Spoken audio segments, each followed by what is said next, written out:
mbahaye ikaze mu kiganiro ku muco n'umurage by'u Rwanda, umuco wacu mugezwaho n'inteko y'umuco. Ndi Nyirabahire Marie Constantine. Ni ikiganiro kidufasha guhugukirwa no gucengerwa n'umurage w'u Rwanda, umuco wacu n'indangagaciro bumbatiye muri iki gihe. Uyu munsi rero tugiye kuganira ku hantu ndangamurage hitwa Ihuro. Mbahaye ikaze mu kiganiro.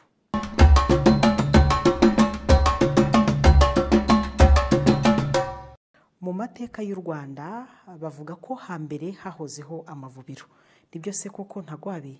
Ibyo nibyo. Ubundi si ivubiro ni iki? Mu Kinyarwanda ivubiro bivuga ahantu hari ibyuma bapimisha imvura. Hambere rero ivubiro ryari ikibindi cy'imihango y'ibwami baterekaga mu mpinga y'umusozi bigatuma imvura igwa. Ahahoze cyangwa se hakiri bene ibyo bibindi ni ahantu ndangamurage, kuko kuvuba imvura ni bumwe mu bumenyi gakondo bw'Abanyarwanda nubwo bwakendereye. Kera amavubiro yari ahantu hatandukanye mu Rwanda, ariko ubu hasigaye rimwe gusa riri mu mpinga y'umusozi wa Huro. Kagira inkuru rero, amateka y'uwo musozi ni ayahe?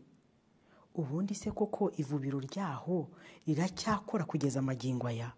Huro ni umusozi uherereye mu ntara y'Amajyaruguru, akarere ka Gakenke, umurenge wa Muhondo, akagari ka Huro, mu mudugudu wa Rubona. Mu Rwanda rwo hambere aho hari mu karere k'Ubumbogo kabanje kwitwa Ubusarasi. Aho Ihuro hari umurwa w'abanyamihango b'umuganura bitwaga abiru bo kwa Myaka, bakaba ari nabo bategekaga uwo musozi. Hahurizwaga imyaka ikoherezwa ibwami gukoreshwa mu muhango w'umuganura. Iyo ni nayo mvano y'imvugo yogeye mu Rwanda igira iti ihuriro ni Ihuro. Mu bimenyetso by'amateka bikigaragara Ihuro rero ni ivubiro ryahashyizwe n'umuvubyi witwaga Minyaruko ya Nyamikenke, wari umwami w'Ubusigi mu kinyejana cya 16, abisabwe n'umwami Ruganzu wa II Ndoli. Iri vubiro ryifashishwaga n'abiru b'abahinzi bo kwa Myaka, barikoreshaga bapima imvura bashaka kumenya niba izagwira igihe cyangwa izatinda.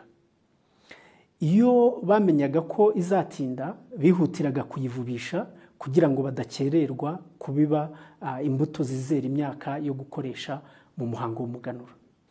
Muri ako karere k'Ubumbogo ivubiro ntiryari Ihuro gusa, hari andi abiri yari mu mpinga y'imisozi ya Gahira na Kabona. Naho ku byo warubajije niba iryo vubiro ry'Ihuro rigikora, hashize imyaka 100 ridakoreshwa. Mu mwaka 1925 abakoroni b'Ababiligi bavanyeho umuhango w'umuganura mu Rwanda. Umwiru wari uwishinzwe witwaga Gashamura ka Rukangirashyamba bamucira i Burundi. Kuva ubwo ivubiro ry'Ihuro ntiryongeye gukoreshwa kugeza magingo aya.